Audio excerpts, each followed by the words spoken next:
Seafront is coasting to £25 million worth of cash and jobs lift.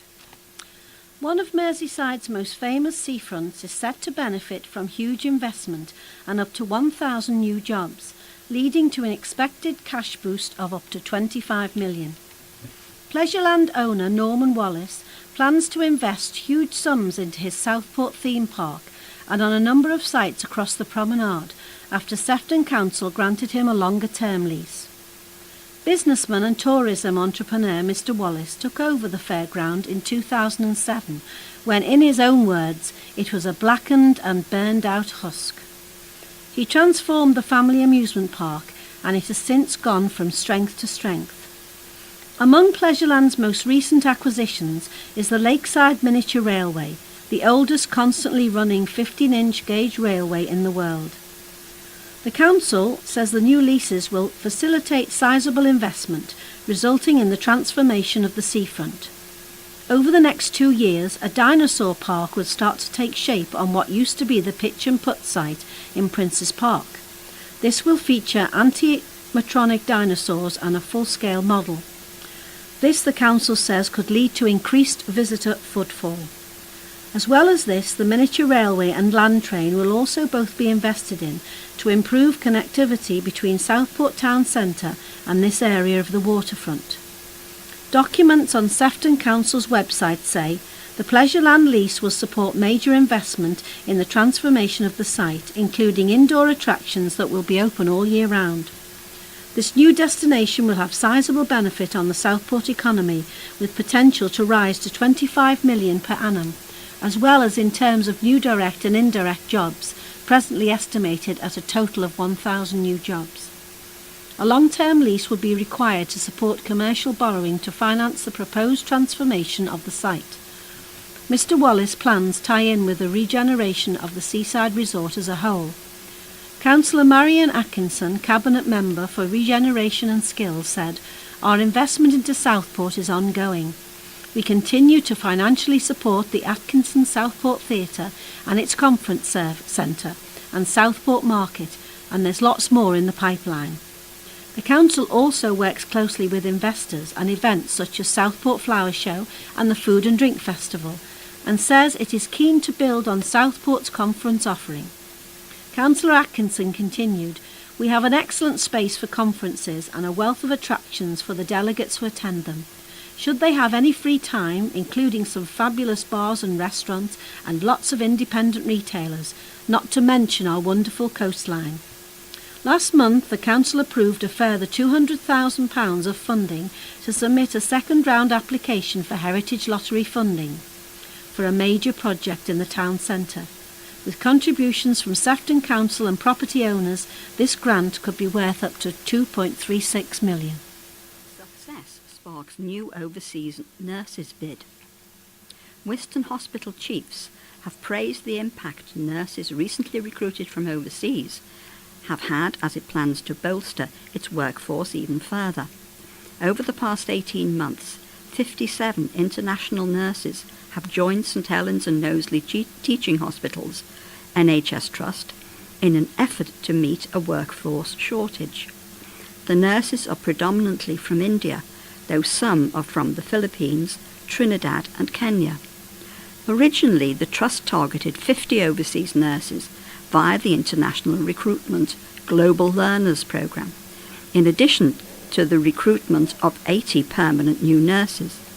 The Trust's Director of Nursing, Midwifery and Governance, Sue Redfern, praised how well the overseas nurses had integrated into their ward teams during a meeting of the board. Dr. Kevin Hardy, the Trust's Medical Director, also noted the difference the new nurses had made to the ward. "I was very vocal at the time, saying the wards felt really bare when we were ostensibly struggling with nurse recruitment," he said. "I think it is fair to say it is equally the case that when you walk the wards now, it is palpably different." The recruitment programme has been so successful, the Trust is now planning to bring in more international nurses to strengthen its workforce further. However, before looking abroad, all NHS trusts will have to provide evidence that it has tried to recruit from the UK. Chief Executive of the Trust, Anne Marr, said vacancy levels within the Trust were the lowest they had been for some time, but said the board did not want to rest on their laurels. She added that it was a no-brainer to carry on its international recruitment programme alongside its UK programme, given its success. Young jobless level cut by half. Unemployment among young adults has improved massively in Liverpool. New figures from the Office for National Statistics have shown that just 5% of 20 to 24-year-olds in our city were unemployed last year, around 1,300 people. That's less than half of the 12% who were unemployed in 2017, and is the lowest rate seen in Liverpool in at least the last 8 years. The figure excludes students and those who can't work because they are ill or disabled, or because they are full-time carers for their children or other family members. The drop in unemployment for people in their early 20s seen in Liverpool means people of this age group are now much less likely to be out of work in the area than they are nationally. Across the UK, around 9% of 20 to 24-year-olds were unemployed last year, the same rate as in 2017, which was the lowest level on recent record. However, charities have warned there is more to be done.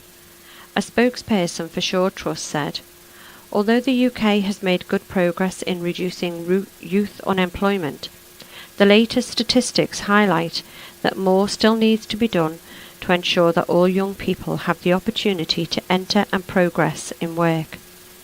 High-quality education, training, employment support, aspirational careers advice and work experience are particularly important for disadvantaged young people. In particular, we would highlight the urgent need to provide more training and support for young disabled people. Nationally, young men are more likely than young women to be unemployed. 10% of 20 to 24-year-old men across the UK are unemployed, compared to 8% of women. 3 taken to hospital after M62 HGV crash.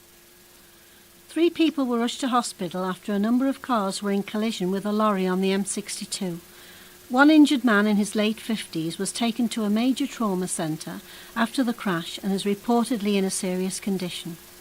2 others, a man in his 30s and a woman, are also being treated in hospital after the crash that caused significant tailbacks on the motorway. Police, paramedics and fire crews were called to the scene on the westbound carriageway between Junction 5 and Junction 4 near Huyton shortly after 7:30 a.m. yesterday.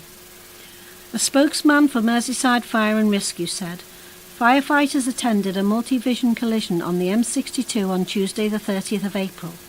Crews were called to the westbound carriageway between Junction 5 and Junction 4 at around 7:35 a.m. 2 fire engines and the search and rescue appliance attended. On arrival, crews found 4 cars and a HGV had been involved in a collision. One of the vehicles was on its roof. The occupants of 3 of the cars and the HGV had self-extricated when the crews arrived. It is believed that one person was trapped inside the 4th car and that fire crews used hydraulic cutting equipment to remove the door and side pillar of the car to get the person out.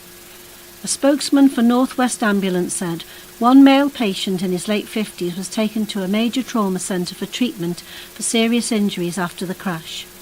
2 other people were also taken to hospital, a man and a woman, for treatment to less serious injuries. A large section of the motorway remained closed into Tuesday afternoon. This article by Kate Lally is headlined, Sound City Festival Gets Go Ahead. The Sound City Music Festival will return to Liverpool this year after a licensing meeting approved plans to allow it to spread across the Baltic Triangle. The award-winning festival is returning to the city for its 12th year from Friday the 3rd of May to Sunday the 5th. It will cover more space than in previous years with outdoor staging and performances from acts such as Mabel, the T Street Band and Louis Berry. Some local business owners objected, in part, to the licence being granted. At a meeting at Liverpool Town Hall yesterday, Trevor O'Loughlin, said he welcomed the festival itself, but didn't see why organisers should be given the keys to the entire castle, i.e. Baltic Triangle. Connor Foley of Duckfield had concerns about the extra footfall he said the festival would bring in the area around the bar. But speaking on behalf of Sound City, event planner Josh Finesilver said, "We are trying to build on the success of last year. The size of the area covered by the licence will enable us to have outdoor performances. And we aren't just going to sell drinks everywhere. There will be a segregated and access-controlled bar with appropriate stewards and security." Festival director Dave Pitchling added, "We aren't about to take over the area. We are simply trying to put Liverpool on the map in the way it should be on the map." Baltic Creative Managing Director Mark Lawler wrote in Liverpool City Council in full support of the application, saying the team behind the festival share his aims to make the Baltic Triangle a thriving place for the community. Granting the licence, Councillor Pauline Walton said, "We can see both points of view, but there is no reason to refuse. This licence is granted in accordance with all conditions from Merseyside Police." Sound City organisers say this year's event promises to deliver the very best of breakthrough acts and major names, as well as independent record label parties and showcases. Homeless Centre's £25,000 boost. A Warrington homeless shelter, which has been battling to stay open, has received a £25,000 funding boost. Developers Barrett and David Wilson Homes Northwest, both part of Barrett Developments plc, have been raising money for room at the inn on Winmarley Street. In December, the site received a boost after council leader Councillor Russ Bowden announced a vital £3,000 a month grant will remain in place until May next year. The fundraising by the developer's employees, which has raised £25,218 for the charity, has included sponsored walks, parachute jumps, runs, swims and bike rides. But the main event saw the team take part in a sleep out in Warrington Town Centre, where staff swapped the luxury of a warm bed for a sleeping bag to raise money for those who do it every night.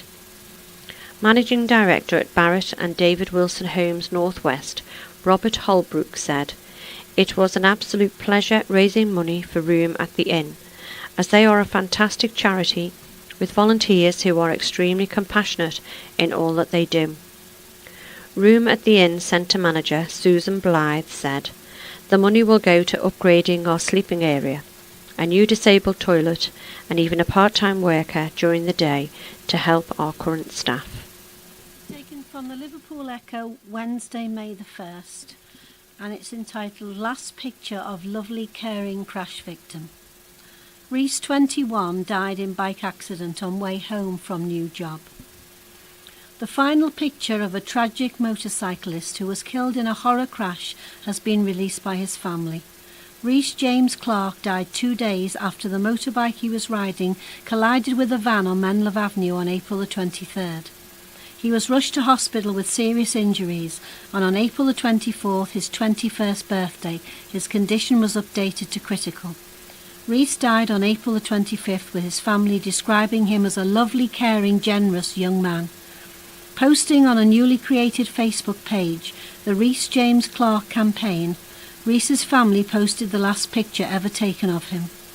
According to his sister Gemma, who runs the page, the photograph was taken the day before the crash by Reese's dad, who is also a keen biker.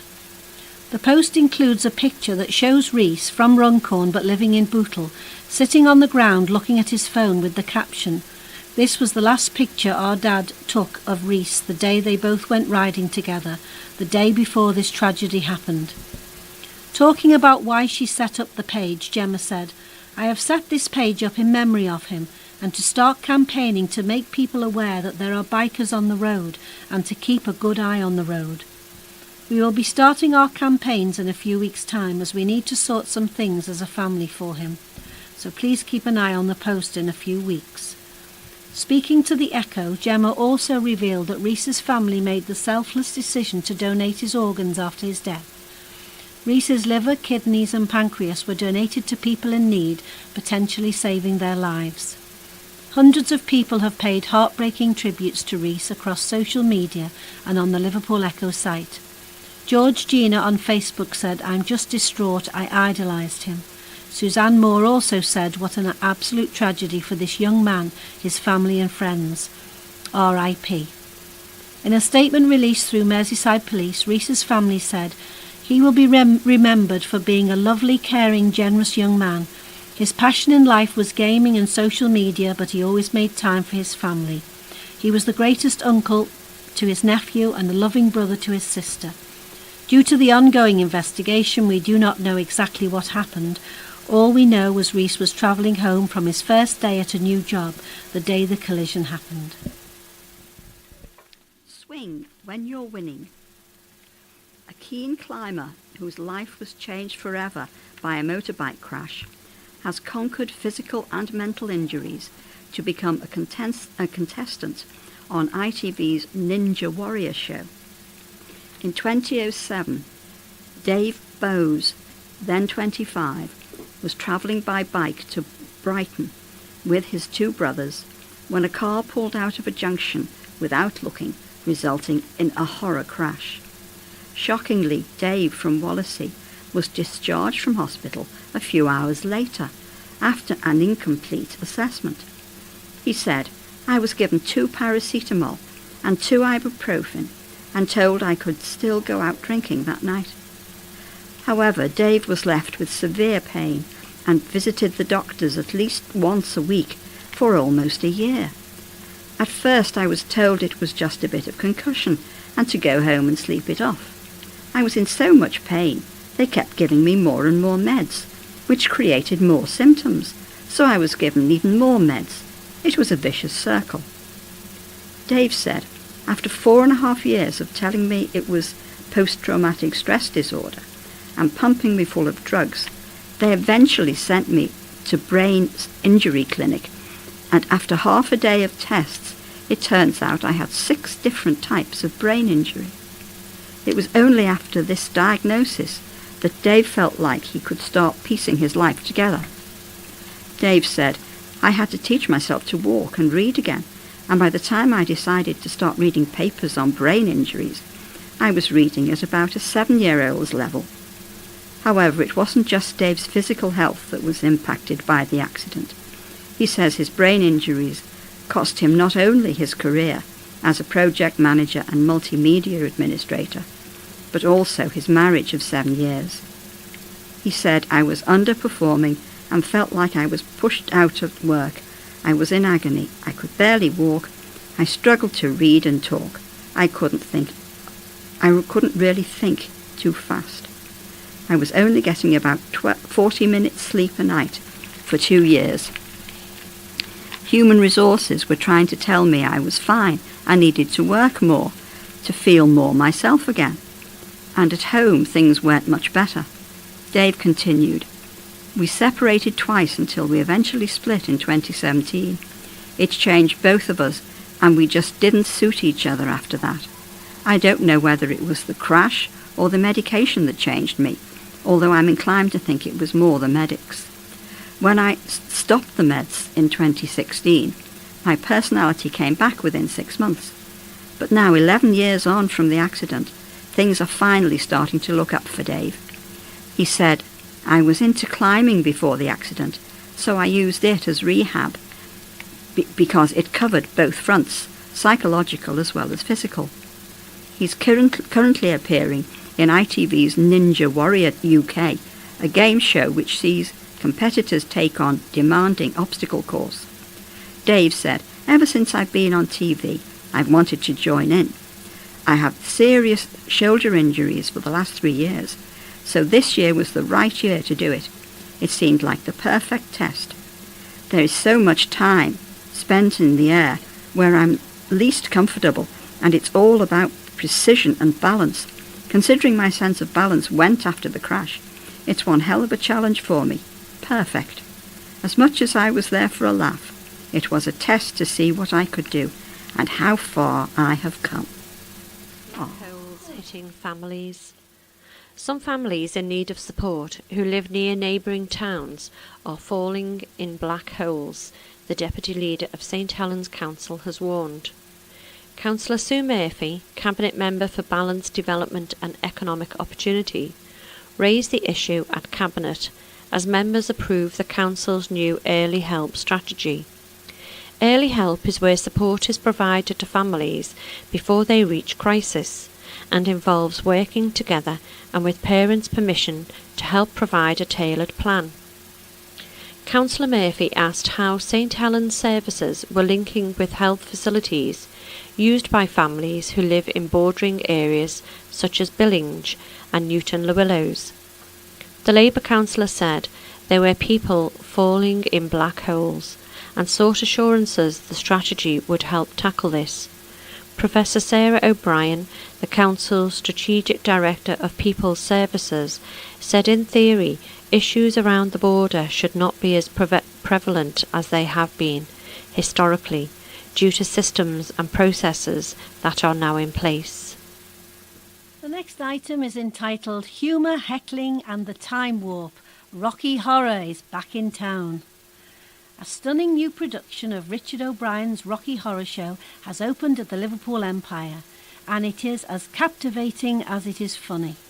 The production certainly lives up to its legendary history, telling the story of Brad and his fiancée Janet, two squeaky clean college kids who meet Dr. Frank N. Furter by chance one stormy night after their car breaks down. The adventure begins as they step inside the castle, and from there it is like a party filled with fun, frivolity and outrageous outfits. The Rocky Horror Show has everything you love about theatre, stunning sets that transform seamlessly, glorious outfits and a cast that blows you away. Sue Blaine's costumes bring the characters to life, from Brad and Janet's pin straight Sunday best to Rocky's tiny leopard and print hot pants and Frank's outrageous fishnets and basque. Alongside this, Hugh Durant's set design sets the standard for the show, which also features an extraordinary cast. Laura Harrison's usherette is the perfect introduction to the show, letting the audience know that this will be no ordinary show, but rather a science fiction double feature, and she only steps up her game as Magenta. Former Hollyoaks star Duncan James makes for an awe-inspiring Frank N. Furter, cutting through the cast to make you wonder if Tim Curry, who so perfectly played the role in the original production more than 40 years ago, had actually stepped on stage to perform Sweet Transvestite. James masters the sassy, straight-talking Frank and still manages to encapsulate the character's vulnerability during his final number, I'm Going Home. Ben Adams and Joanne Clifton are impressively peppy as the innocent lovebirds, and Callum Evans, who draws on his stunning gymnastic abilities to bring Rocky to life, stuns the crowd 10 times over. The musical numbers, including the ever-popular Time Warp, had the audience on their feet, dancing away and completely captivated. The show had plenty of audience interaction. Of course it did. It's Rocky Horror. Fans were calling out any chance they got, and the cast seemed to love it. The audience costumes rivaled the cast's, and they took heckling to a new height, even managing to break the cast's composure and get them laughing. Coronation Street star Beverly Callard takes on the role of the narrator, and while stilted at times, she made up for it when she took the audience under her wing and let out a cheeky Corrie jibe pass. The entire show feels like going to a party, with some incredible dance moves, stunning outfits on stage and off, and a very clear feeling that the audience matters just as much as the cast. This is our poem, Something to Care About. A new noise is hitting us now. It beams from the meek and the mild. A leader appears to be its head, she being merely a child. Not from this country, but welcome, especially the sound of her aim. Put a stop to our planet's destruction is the message which shoots her to fame. At last a power which none dare to oppose. 'Tis with padded gloves authorities do object. No heavy-handed bludgeoning must ever be seen in this context. That nail is now in place.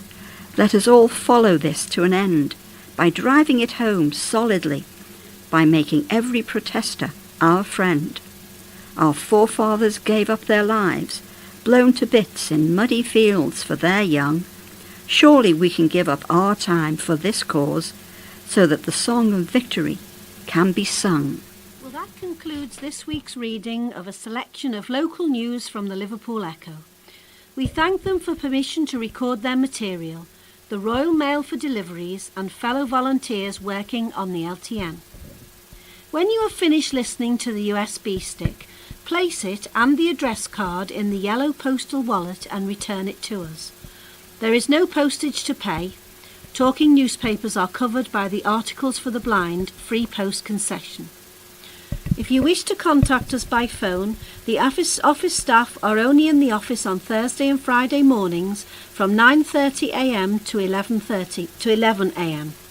Otherwise, please leave a message on the answer phone. Our telephone number is 0151 486 1400. As most of you seem to prefer putting messages in wallets, you may continue to do so. Our editors for the magazine, news and Christian news teams would welcome feedback from listeners. It would be helpful to know if we are providing the items which you enjoy. On behalf of everyone at the LTN, goodbye. Goodbye. Goodbye.